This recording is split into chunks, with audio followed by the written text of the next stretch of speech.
मी doctor शैलजाधर्माधिकारी।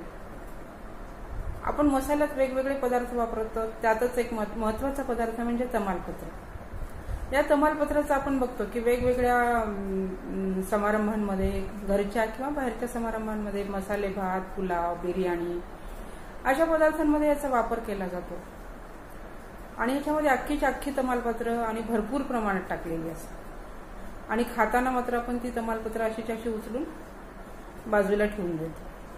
हे पाहिल्यावर मला अतिशय तुळतुळ वाटतं बरं का, की एवढं औषधी गुणधर्माचं आणि म्हटलं तर महाग पण आहे ना, तर हे तमालपत्र इतकी वाया जातात। त्याच्यापेक्षा आपण थोडीशी एखादी दोन शोभेसाठी ठेवून जर त्याचं चूर्णच जर या बिर्याणीमध्ये वापरलं तर किती चांगला उपयोग होईल।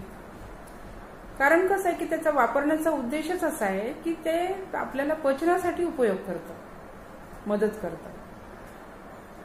तर असं हे तमालपत्र जेव्हा आपण वापरतो त्याचा उद्देश त्याच्यामागचा उद्देश आपल्या लक्षात आला पाहिजे की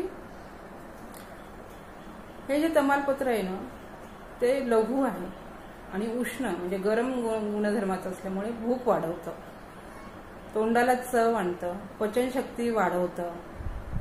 जर आपल्याला पोटात गॅस होत असेल तर ते गॅस कमी करतं। एखाद्याला वारंवार जुलाब होत असतील तर ते जुलाबामध्ये सुद्धा जर हे तमालपत्राचं चूर्ण आपण वापरलं तरी आपल्याला त्याचा फायदा होतो। अशा वेगवेगळ्या पचनाच्या विकारावर ते उपयोगी म्हणून तर आपण ते त्या पदार्थांमध्ये वापरतो, पण आपण ते जर त्याचं युक्तीने जर ते वापरलं तर त्याचा आपल्याला नक्कीच फायदा होणार आहे। बरं, फक्त पचनाच्याच विकारात उपयोगी अशातला भाग नाही, तर सर्दी, खोकला, श्वास लागणे, धाप लागणे या सुद्धा तक्रारींमध्ये खूप उपयोगी आहे। सर्दी होतीये, खोकला होतोय, अशा वेळेस जर आपण पिंपळीचं चूर्ण आणि तमालपत्राचं चूर्ण हे जर अर्धा चमचा घेतला आणि मधात कालवून त्याचं जर चाटण घेत राहिलं तर हे सर्दी खोकल्याचे त्रास कमी होणारच आहेत, पण फुफ्फुसावर सूज आली असेल, छातीत दुखत असेल, ताप आला असेल ते सुद्धा या चूर्णांनी कमी होणार आहे। हे झालं श्वसनावर, विकारावर। लघवीच्या विकारावर अतिशय उपयोगी आहे, कारण कसं आहे ते स्वेदजनन आहे आणि मूत्रजनन आहे, म्हणजे घाम पण आणणारं आहे आणि लघवीचं प्रमाण पण वाढवून लघवी साफ करणार आहे। त्याच्यामुळे शरीरातले जे टॉक्सिन्स आहेत ते पण शरीराच्या बाहेर पडतात। ज्यांना लघवी साफ होत नाही, मूतखड्याचा त्रास होतो किंवा डायबिटीसचा त्रास आहे, मधुमेहाचा त्रास आहे, तर अशा लोकांनी जर सकाळी उपाशी पोटी 1 चमचा तमालपत्र चूर्ण गरम पाण्यासोबत घेतलं तर त्यांना या सगळ्या तक्रारींमधून त्यांची मुक्तता होणार आहे। आपण बघतो की एखाद्या स्त्रीला वारंवार गर्भपात होतात, कारण काय असतं तर गर्भाशयाची ती शक्ती कमी झालेली असते। गर्भाशयाच्या ज्या मांसपेशी आहेत त्यांची ते धरून ठेवण्याची शक्ती कमी झालेली असते। ही या मांसपेशीची शक्ती वाढवण्याचं काम हे तमालपत्र करतं।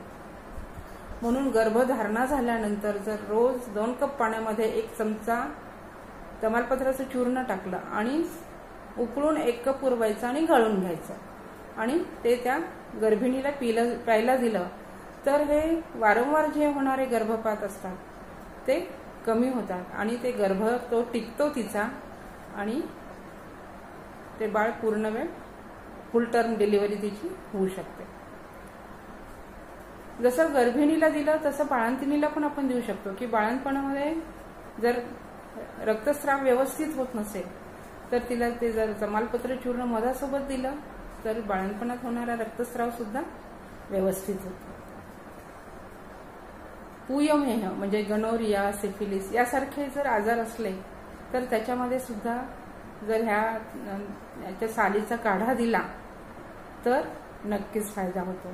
म्हणून फक्त तो पदार्थाला शोभा आणण्यासाठी किंवा चव आणण्यासाठीच हा तमालपत्र उपयोगी होतो अशा नाही, तर अशा वेगवेगळ्या तक्रारींवर त्याचा आपल्याला उपयोग होतो। म्हणून आपण हा उपयोग करून घेतला पाहिजे। उगीच तमालपत्र दिसली काढून फेकून दिली, कढीपत्ता घेतला काढून फेकून दिला असं न करता आपण त्याचे गुणधर्म समजून घेऊन त्याचा जास्तीत जास्त आपल्याला कसा उपयोग होईल हा प्रयत्न आपण केला पाहिजे. म्हणून आता इथून पुढे मसाले भात करताना माझी आठवण करा आणि तमालपत्र बाजूला फेकून देऊ नका. किंवा माझी अशी सूचना आहे की असे अख्खेच्या अख्खे तमालपत्र जर टाकले त्याच्यापेक्षा जर त्याचं चूर्ण आपण त्या भातांमध्ये जर वापरलं तर आपल्याला त्याचा नक्कीच फायदा होणार आहे. तुम्ही सुद्धा अशा रोजच्या तक्रारींमध्ये घरच्या घरी ह्याचा कसा वापर करता येईल हे पहा आणि त्याचा नक्की उपयोग करून घ्या. तुम्हाला काय फायदा झाला ते मला माझ्या कमेंट बॉक्समध्ये कळवा. हा व्हिडिओ आवडला तर शेअर करा, सबस्क्राईब करा. धन्यवाद.